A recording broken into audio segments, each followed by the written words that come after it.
blacks vote loudly and Bill Clinton deserved what he got. ইসরায়েলপন্থী মার্কিন senator Lindsey গ্রাহামের মৃত্যুতে যেখানে শোক জানাচ্ছে যুক্তরাষ্ট্র, সেখানে রাষ্ট্রীয় টেলিভিশনেই উচ্ছ্বাস প্রকাশ করেছে ইরান। এমনকি তার মৃত্যু সংবাদে সামাজিক যোগাযোগ মাধ্যমে আনন্দ প্রকাশ করছেন অনেকে।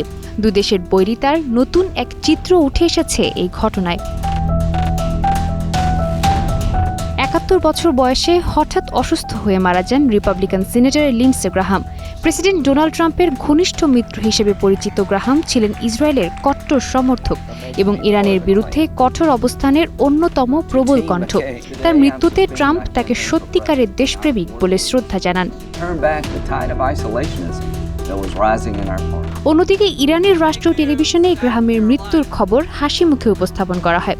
এমনকি একজন উপস্থাপক বলেন, খবরটি এতই আনন্দের যে আমি এটি 2 বার পড়েছি।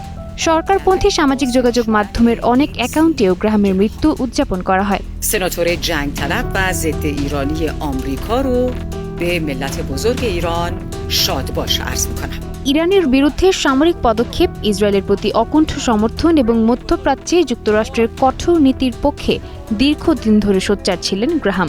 তাই তার মৃত্যু শুধু যুক্তরাষ্ট্রের রাজনীতিতেই নয়, বরং যুক্তরাষ্ট্র ইরান সম্পর্কের গভীর বৈরিতাকেও আবার সামনে নিয়ে এসেছে।